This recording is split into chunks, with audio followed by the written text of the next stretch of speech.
curieux, eh bien, je suis tout particulièrement content de vous retrouver aujourd'hui. Habituellement, je vous dis, aujourd'hui, on va voir une vidéo. Eh ben non, aujourd'hui, c'est pas une, c'est pas deux, c'est pas trois, c'est pas quatre, mais c'est 5 vidéos qu'on va enchaîner en un petit peu moins d'une semaine. Vous le savez sans doute, en ce moment, Banggood nous sort ses promos d'été. Alors, moi, je vous conseille d'aller farfouiller un petit peu. Il y a toujours des affaires à faire. Mais évidemment, on est bien d'accord, faut fouiller. Alors, ce qu'on a décidé avec notre partenaire chez Banggood, eh ben, c'est de vous faire une vidéo par jour d'un nouveau produit. Et vous verrez que pendant ces vidéos, vous découvrirez notamment le Nazgul Echo. Je sais que certains l'attendent parce que ça va nous permettre de reprendre le FPV sans trop se ruiner. Mais on va commencer par un truc un petit peu simple, mais loin d'être simpliste, vous le verrez. C'est le mini cub. Alors oui, il est mini, sauf quand il est devant la caméra. Donc le mini cub de chez Top RC Hobby. Il ressemble à un jouet, mais normalement ça devrait être loin d'être à jouer. Ça devrait nous permettre de s'entraîner un petit peu au vol RC avant de passer sur des choses un petit peu plus sérieuses. Allez, on commence par cet avion. On passe tout de suite au déballage. Bonne vidéo et puis bonne semaine. Voilà, on va commencer notre série par le Mini X-Cub Top RC Hobby. En fait, ce qu'on va faire ici dans cette série, c'est que l'on va vous présenter des mini-avions. Alors, pourquoi commencer par ça? Eh bien, tout simplement pour débuter dans des conditions qui vont être de conditions optimales, avec des avions qui sont très légers, ce qui fait que lorsqu'ils vont s'écraser, eh bien, ils vont pas se faire de mal. Ce qui va permettre comme ça de découvrir les bases du pilotage RC, sans avoir l'angoisse de la casse d'un avion qu'on aura mis 6 mois à construire. Donc c'est vraiment une approche sympa. Et ce que je vais essayer de vous expliquer ici, c'est les bases du pilotage RC. Avant, on va regarder un petit peu notre Mini Cub. Alors j'ai commencé volontairement par un avion à aile haute, qui sont les avions les plus faciles à piloter. Vous voyez qu'ici, il existe en 2 couleurs, le jaune et le bleu. Il semblerait que le jaune soit un petit peu plus voyant dans le ciel, mais moi je le préférais en bleu. Je l'ai pris en bleu. Alors, on ouvre tout ça.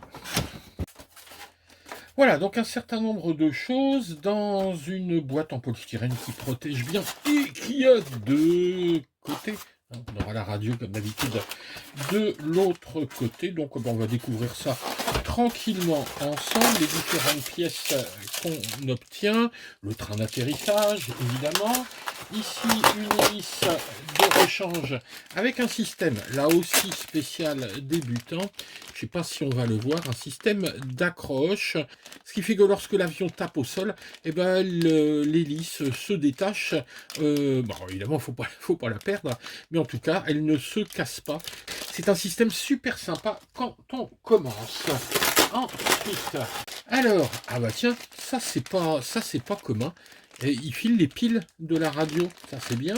La batterie de l'avion, je sais pas s'il y en a déjà une dedans. Le petit chargeur, alors ça c'est un chargeur qu'on va brancher sur le chargeur de téléphone. On branche tout simplement la petite batterie dessus. Il faudra une cinquantaine de minutes à peu près pour charger l'engin. Voici notre petit engin. Alors je regarde, normalement, il y a une petite roulette de queue. C'était caché la coquine. Voilà. Donc, pour vous montrer que ça va, que c'est super long pour monter l'engin. Voilà pour le train avant. La petite roulette de queue, alors elle, c'est sympa parce que regardez, elle va se fixer directement sur le gouvernail, ce qui fait que lorsque vous allez rouler, l'avion va tourner. Voilà, ça y est, il est monté. Ah oui, sauf que j'ai monté les roues à l'envers. Alors, le mec, là, vraiment, il est doué. Il y a un truc à faire et il le monte à l'envers. Donc, voilà notre petit cub, notre petit, ici, X-Cub. On va sortir la radio maintenant. Alors, on va installer vite fait les piles là-dedans. Hop, et voilà, les piles sont installées, il n'y a pas de problème, ça prend 2 minutes. Ah oui, Juste un petit truc que je voulais vous montrer, en déballant, c'est ce petit câble ici. Alors pour se demander à quoi ça sert, eh ben tout simplement, ça va permettre de relier l'avion à un petit récepteur, soit en S-Bus, soit en DSM, si vous avez une radio Spectrum ou une radio, S-Bus. Bon, c'est un intérêt quand même un petit peu limité parce que le but évidemment, c'est de découvrir et là la radio est pas mal. Donc il y a quand même un petit aspect joué, mais si vous avez déjà la radio, ben, vous pouvez vous amuser à le brancher dessus. Si vous avez une radio open source, on le verra dans un autre épisode, on pourra relier ces petits mini de chez Top RC Hobby à une radio. Moi je vous ferai ça avec ma TX16S, on pourra le faire avec une Zorro, avec une Jumper, avec tout ce que l'on veut en open TX. Alors, regardons un petit peu ce petit zinc. Alors, il est un petit peu plus grand que les autres que je vous présenterai qui font 40 cm. Celui-là fait 45. Il est un petit peu plus grand. Il fait 32 de long. Et surtout, ce qui est important, c'est qu'il est léger. En ordre de vol, 75 grammes. Donc, évidemment, avec la batterie à l'intérieur qu'on installera juste après. Qu'est-ce qu'on trouve là-dedans? Évidemment, vu comme ça, on va pas voir grand-chose. Alors, on a à l'intérieur un ensemble 4 en 1 qui va servir de SC, qui va servir de cerveau, qui va tout faire. Et également, il aura la fonction récepteur et gyroscope. On parlera du gyroscope juste après. Les petits cerveaux, alors c'est des tout petits cerveaux ici qui vont bouger les ailerons. Pour les ailerons ici, c'est un cerveau d'1,3 g. Les deux autres font 1 gramme. Bref, c'est du léger, mais c'est suffisant. Là, hop, l'hélice, hein, je vous le disais, voilà. Et ensuite, on la reclipse et c'est reparti. Ça, c'est vraiment un truc qui est pas mal. On utilisera donc cette petite lipo qui fait 3,7 volts et 400 milliampères. La charge, hein, je vous le disais, c'est 50-60 minutes avec ce petit chargeur. Et ça permettra de voler une dizaine, 10-15 minutes. Tout dépend évidemment si vous faites des pirouettes ou si vous volez tranquillement.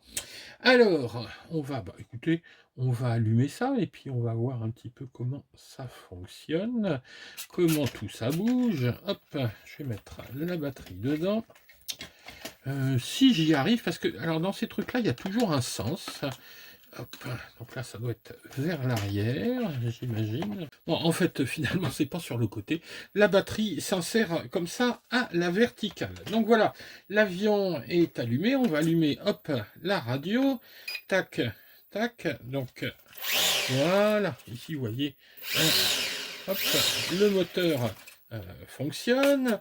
On vérifie, voilà, les ailerons fonctionnent, la profondeur fonctionne et la dérive fonctionne. Alors, on va avoir ici sur la radio un certain nombre de modes qui sont donnés par ce petit bouton ici qui est le contrôle du gyro. Si vous éloignez, hop, de vous le petit bouton ici, il n'y a plus du tout d'aide au pilotage et vous avez la commande ici complète de l'avion. Si au contraire vous êtes en position médium, vous avez écouté, hop, là, hein, on entend que le gyro compense ici le vol, c'est-à-dire que si vous prenez des coups de vent, hop, l'avion part d'un côté, automatiquement le gyro vous renvoie de l'autre côté, mais dans ce mode intermédiaire, vous pouvez quand même faire des loopings, faire des rolls. Et puis ensuite, vous avez le mode vraiment débutant, où là, vous ne pourrez pas vous incliner plus qu'un angle limite, parce que l'appareil vous ramènera dans le droit chemin, ce qui vous permettra au départ d'essayer de voler à peu près droit. Donc voilà pour les commandes, mais nous, ce qui va nous intéresser, c'est finalement un avion, ça vole comment? Alors, un avion, ça vole tout simplement en avançant. Il lui faut de l'air, hein, c'est-à-dire qu'en avançant, l'air va venir frapper ici l'aile qui a un profil et ça va créer sur le dessous une surpression, sur le dessus une sous-pression et hop, l'avion va monter. Alors bien évidemment, il lui faut de la vitesse, donc au départ, il roule ou vous le lancez. Quand il atteint une certaine vitesse, eh ben, cette force ici, ce qu'on appelle la portance, va soulever l'avion, il va pouvoir décoller. Alors ensuite, comment on va voler? Ben, en inclinant tout simplement l'avion, en créant un angle par rapport au vecteur de la vitesse, voyez, et plus cet angle va augmenter, plus la portance va augmenter, et là, l'avion va monter. Au contraire, si vous le poussez vers l'avant, cet angle diminue et l'avion descend. Vous pouvez également ralentir, vu que c'est finalement un angle entre une vitesse et ici le plan de l'aile. Pour tourner, comment on va faire? Eh bien, regardez, c'est assez simple. On va faire bouger les ailerons. Donc ici, si je vais sur la droite, donc j'utilise ce stick ici, le stick de droite. Si je vais hop vers la droite, regardez, l'aileron de droite se soulève. L'air va alors appuyer sur cette aile. Au contraire, l'aileron de gauche se soulève et l'aile va appuyer, mais par le dessous. Donc ce qui fait que cette aile se soulève, cette aile s'abaisse, l'avion s'incline. Ouais, mais quand il s'incline, il faut aussi, s'il veut tourner, donner du gouvernail. Et donc là, regardez, si j'envoie à droite, hop, l'air va appuyer par ici et il va tourner comme ça. Si j'envoie à gauche, l'air va appuyer de ce côté-là et il va tourner comme ça. Donc on peut véhiculer cet avion dans plusieurs axes, ici à la verticale, en jouant sur l'incidence, en jouant sur la vitesse, à droite, ici à gauche, l'incliner comme ça avec les ailerons et le faire pivoter. Alors pour qu'il monte et qu'il descende, on utilise évidemment ici la commande de profondeur. Donc voilà, hein, si j'appuie ici moi vers le bas, la profondeur se soulève, l'air vient appuyer comme ça et l'avion se soulève et il va monter. Donc voilà un petit peu le principe, hein, les commandes de base sur un avion radiocommandé. Donc ces commandes sont données ici. Alors on est en mode 2, c'est-à-dire qu'ici on a les ailerons, hop, voilà, ici la profondeur, ici hop la dérive, et enfin hop là, ici le moteur. Donc c'est en jouant avec tout ça qu'on va réussir à faire voler un avion. Donc le principe de vol, c'est de faire varier la portance en jouant sur la vitesse et en jouant sur l'incidence de l'avion.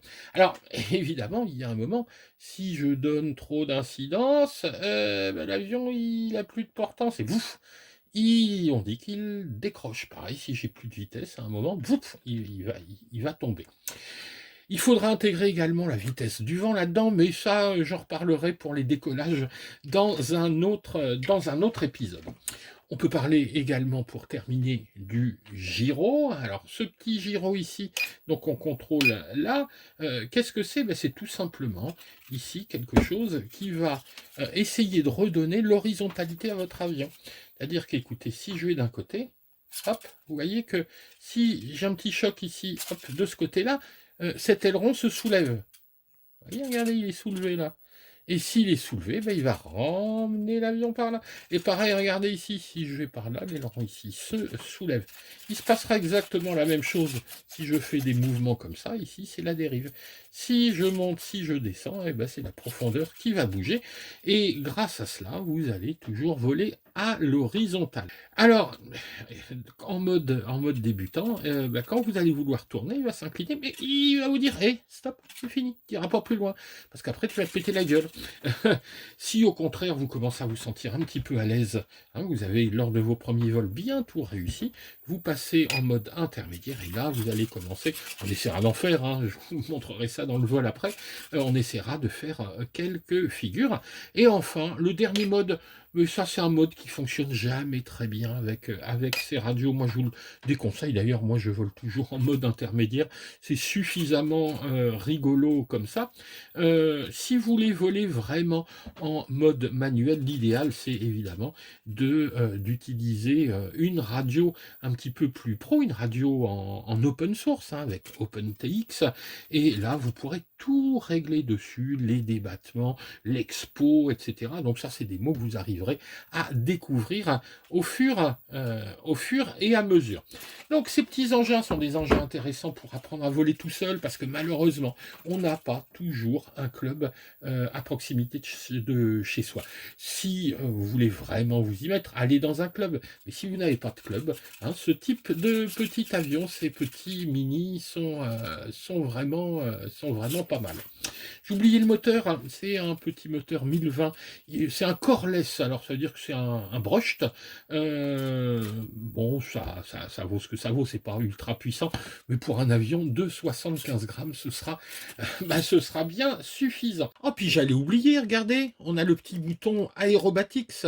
Donc avec ce petit bouton, on appuie, hop, on met un coup sur le côté, on fait un roll, on appuie, on met un coup vers le bas, hop, on fait une boucle, hein, ce qu'on appelle un looping.